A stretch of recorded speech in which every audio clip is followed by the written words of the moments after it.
Welcome everybody, welcome back to Homestead Hearts, and today we're going to do a quick update on the seed starts. Now if you remember, a few short weeks ago we were showing you all how in our little cattle panel greenhouse how we go about starting our tomato seeds, our pepper seeds, and just our seeds in general, right? We showed you all that a few weeks ago. We even showed you our seed starting setup, right? So now in showing you the seed starting setup, we talked about the lights, we talked about the grow mats, we even talked about the shelf and how we put foil paper on the side of the shelf. And someone recommended using the Mylar blanket on the sides. If you didn't have foil, you can just go and buy the little Mylar blanket, and they probably come in a little pack. They're about this big for one, right? And you can fold it and unfold it and reuse it. And I thought that was such an excellent idea, right? So we use foil, but you can use a Mylar blanket or something.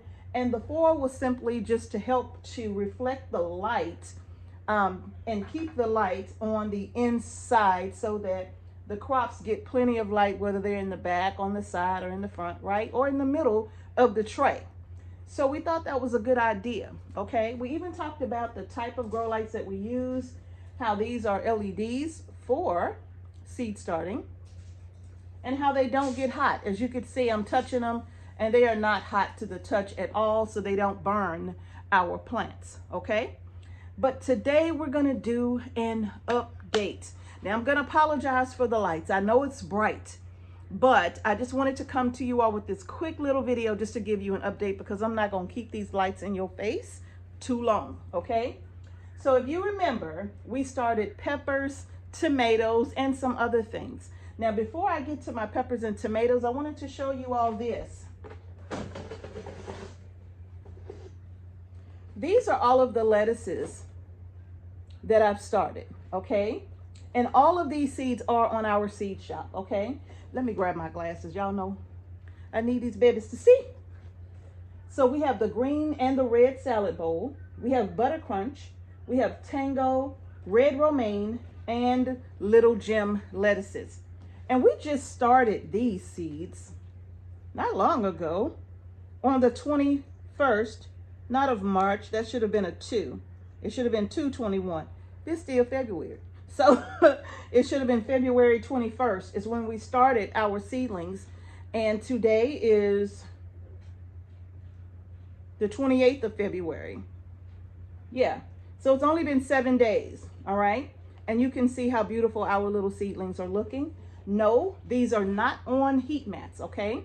Celery, lettuces, all of your cool weather crop, cabbages, brassicas, like broccoli, cauliflower, Brussels, and cabbages, they do not need heat. In fact, they don't even like it, okay? So we don't put them on heat mats. We just put them under grow lights, and we start the lights off on them before the seeds even germinate, so that once the seeds germinate and they break the surface of the soil, we want the light already present. Because of how fast they grow, we want the lights present for them so that when they come up, they are not coming up looking for light, reaching for light, hence causing your plants to be all leggy, okay? So this is all of our lettuces right here. That's tray 1. We planted our spinaches around the same time. Some of the spinaches take a little longer, than others, right? Whoops. That's a trolley. Okay, so in this tray we have Lakeside spinach, Black Beauty eggplant, Florida Market eggplant, no long purple eggplant in here yet. I haven't started any. And then I have a few cells of the Green Globe artichoke, and one has just sprouted. She had to have sprouted overnight because she wasn't there last night. So these are starting to sprout as well. So these are coming along and looking pretty good. So you could probably see the spinaches, yeah. Okay, so now, no, these are not on heat, just under lights, okay? And then we have our cabbages down here as well. let's go ahead. I want to show you all the tomatoes and the peppers, okay? Now, I started my tomatoes 2 different ways, all right?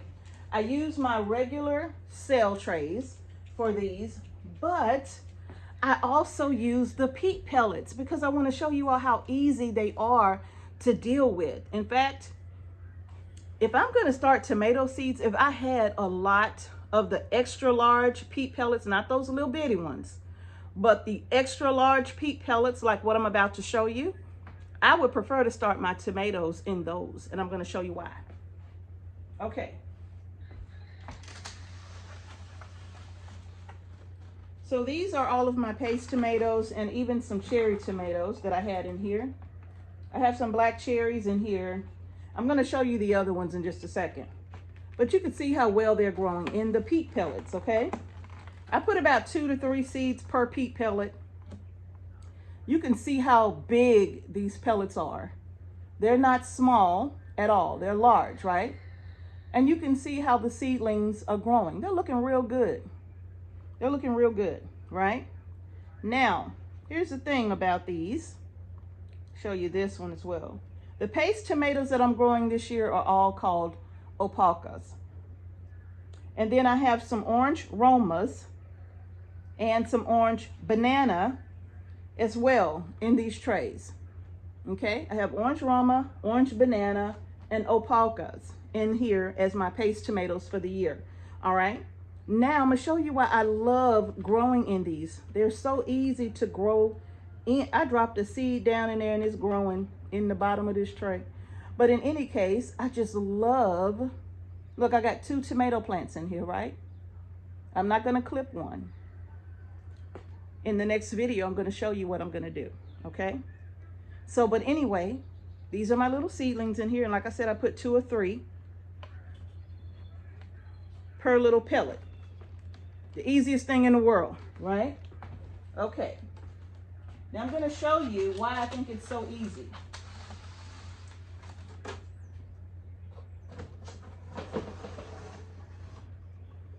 Some of my cherry tomatoes I have already taken out and put them in cups. Let me show you. Oops.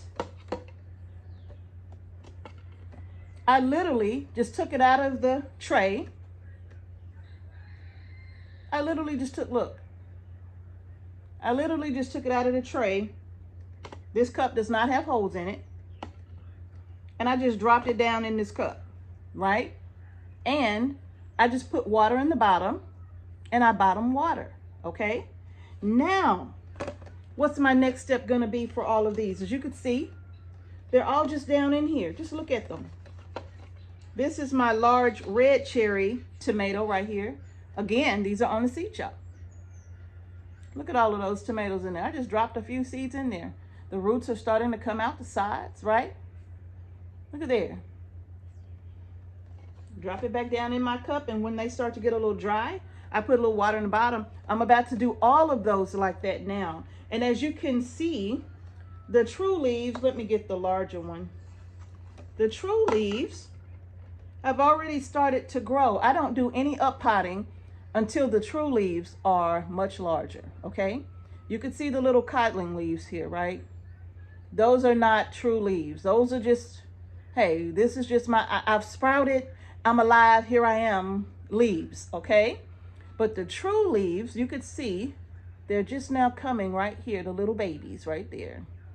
Once these get a little bit larger, I'm gonna start up potting these. But it's gonna be so easy, and I'm gonna show you why. Let me sit this down.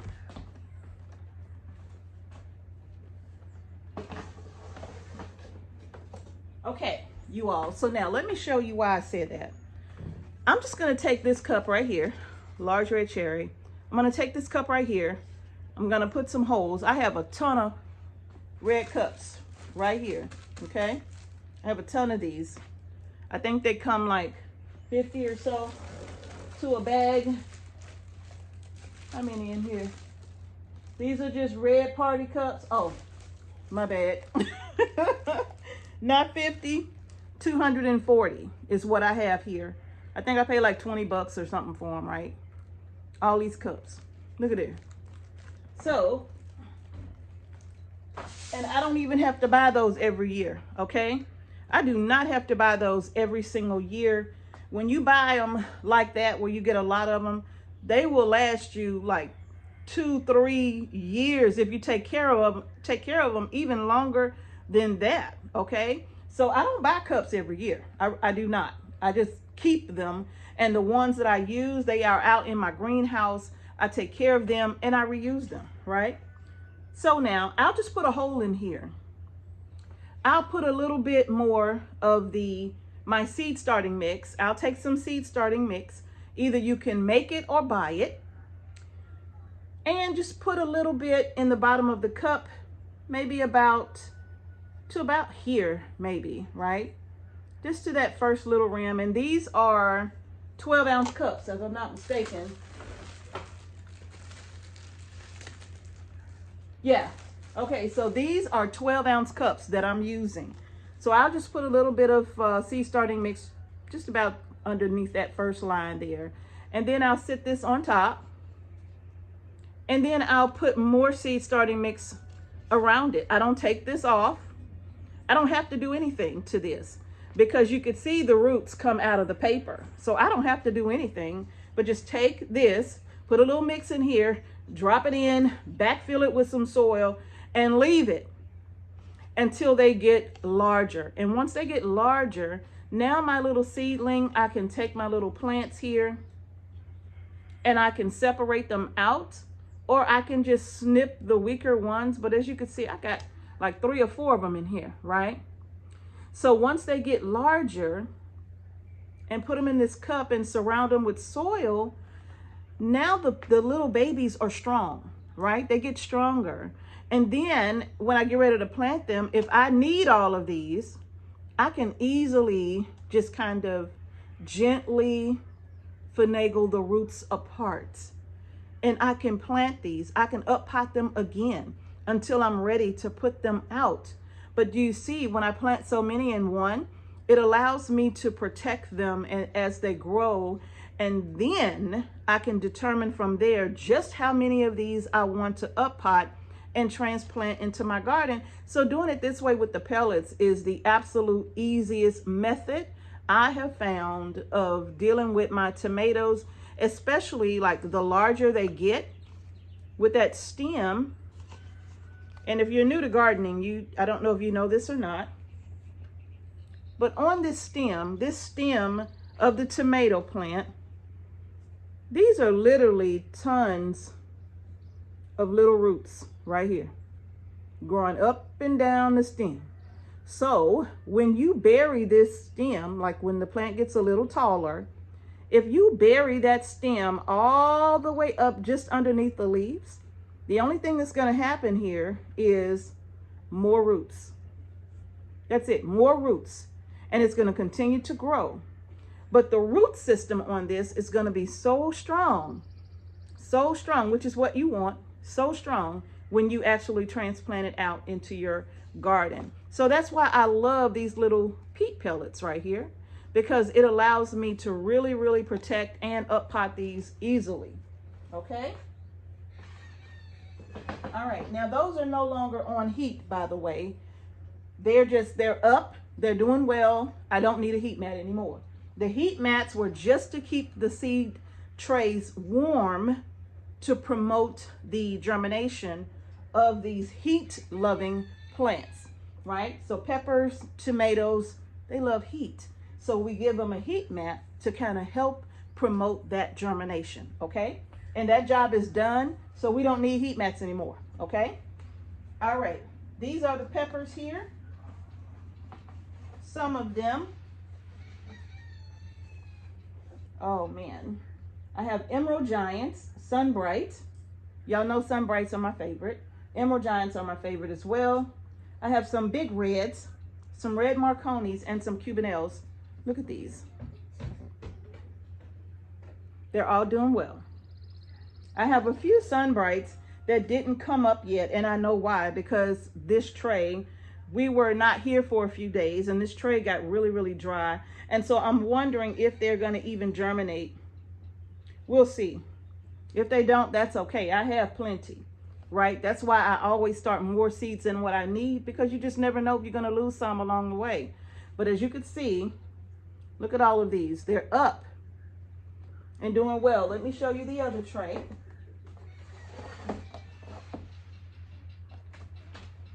Ooh.